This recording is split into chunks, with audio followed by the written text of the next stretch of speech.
গরমের সময় ফ্রিজে রেখে ঠান্ডা ঠান্ডা আম পাটিসাপটা খেতে দারুণ লাগে।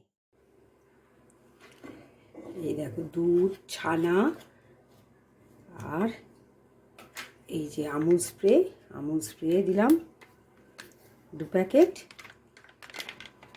আর এই দেখো বন্ধুরা পাটালি গুড় দিয়ে একটা পুর বানিয়ে নিচ্ছি।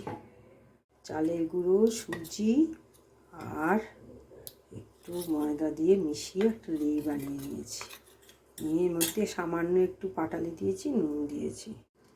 এই দেখো বন্ধুরা জল তেল মিশিয়ে ব্রাশ করে তার মধ্যে এটা দিয়ে লেইটা দিয়ে এই দেখো পুর দিচ্ছি। দেখো বন্ধুরা এখন তো আমের সময়, এর মধ্যে একটু আমের কুচি দিয়ে দাও।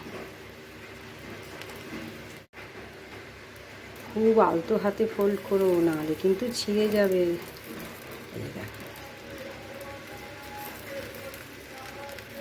খুব আলতো হাতে ফোল্ড করে নাও। ব্যাস হয়ে গেল আমি শীতের পাটিসাপটা আর গরমের আম। এই পাটিসাপটা সবসময় ছোট ছোট করবে আর নরম করবে, তাহলে দেখবে খেতে খুব ভালো হয়। এটাও একটা আমের দেখো পুর ভরেছি, ভরে এই দেখো দেখেছো কত সুন্দর হয়েছে। দেখো এগুলো সব আমের পুর দিলাম। ক্ষীরের সাথে আমের কুচি দেবে, আমের পাল্প দেবে না।